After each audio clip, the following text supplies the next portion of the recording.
It's a very good question, because I think it's a big leap sometimes, because you can get so into your PhD and your research, and then it's towards the end that you start thinking, okay, what am I doing next, and where do I want to go?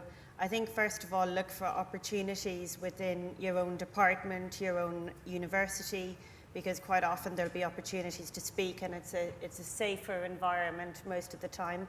I think then also look for other forums, because I think actually one of the most challenging things is explaining science to consumers. So I would actually speak to friends and family.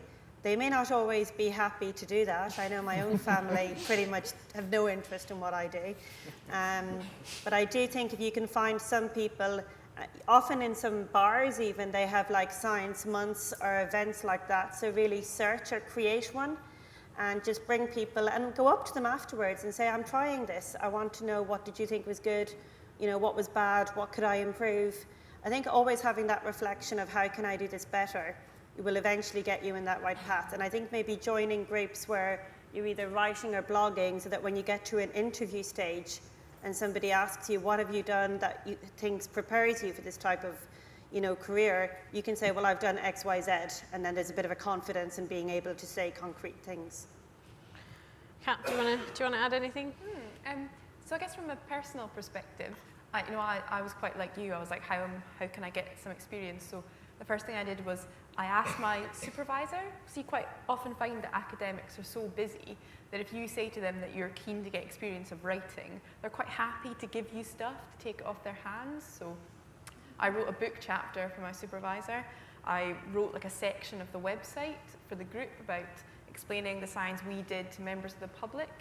I ended up writing for the department magazine. It was just like lots of things like that. And then another thing I would do is, if you're a member of a learning society, or if there's a learning society for your discipline, that's a great way to get involved, because they're often really happy to post guest blogs, or they have public engagement teams. You can help out at like a science festival, or I used to work for the Royal Society of Biology, and we were always really happy to have people to come and help us and to do blogs and things. So yeah, I think those would be my 2 top tips.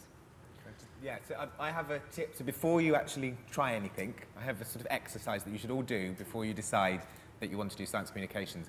And there's a website called Top 100 Words of Science. And they basically, you can write about science, but you can only use the most commonly used 1,000 words, of which 1,000 isn't one, which is why it's called the Top 100 Words of Science. And it only lets you use those words, so you're typing away and it kind of changes it. If you can write an abstract about your science on that program, and you get to the end and you've finished it, and you're excited that you've finished it and completed it, go and find a job in science communications. If you get to the end, you've pulled your hair out, you've smashed the computer, and you hate the whole thing, don't get a job in science communications. Anke, have you got anything to add? Yeah, actually for us, I was also, like you were saying, in a similar situation when I was doing my postdoc. I was thinking, how can I ever get a job there if I just do whatever everyone else is doing as well in this kind of career path. But for this job as a scientific editor, it's actually not so bad. In the end, I didn't, so it was one of those things, try to write blogs, try to do a little bit of science communication, Twitter, these kind of things, but in the end, it was really not so necessary. So for my job, I think what is really important is to get connections within science, so know your supervisor, but also be open to go to conferences, know who are the big the major influences in the field, the people that are important, try to get to know them or their students, and just get connected. So I think a good network is always very helpful. I want to add just a little bit to that.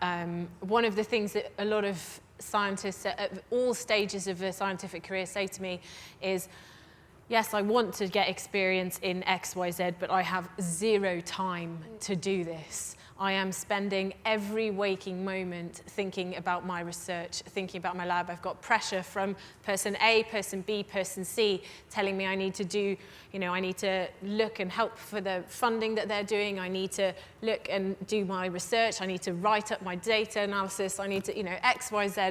The list goes on and on and on.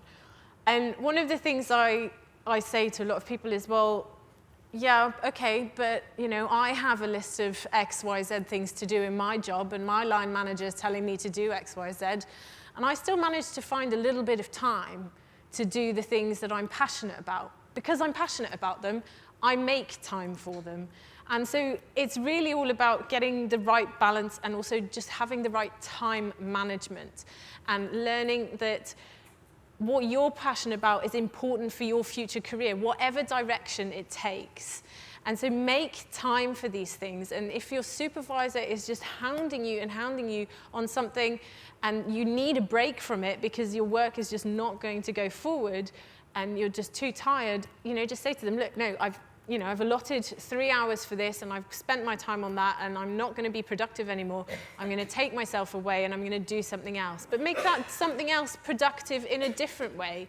So if you want to do some science communication, go away from your science and do some reading about it. Read different types of articles, read news articles, read feature articles, read all sorts of different styles so that it might be taking a break from one thing, but you're learning about a different thing. And so trying to manage your time is really important. And it's not easy, and there's no set way to do it because everybody's different. It's just trying to find that right balance for you as a person, but making that balance as productive as possible for your future career.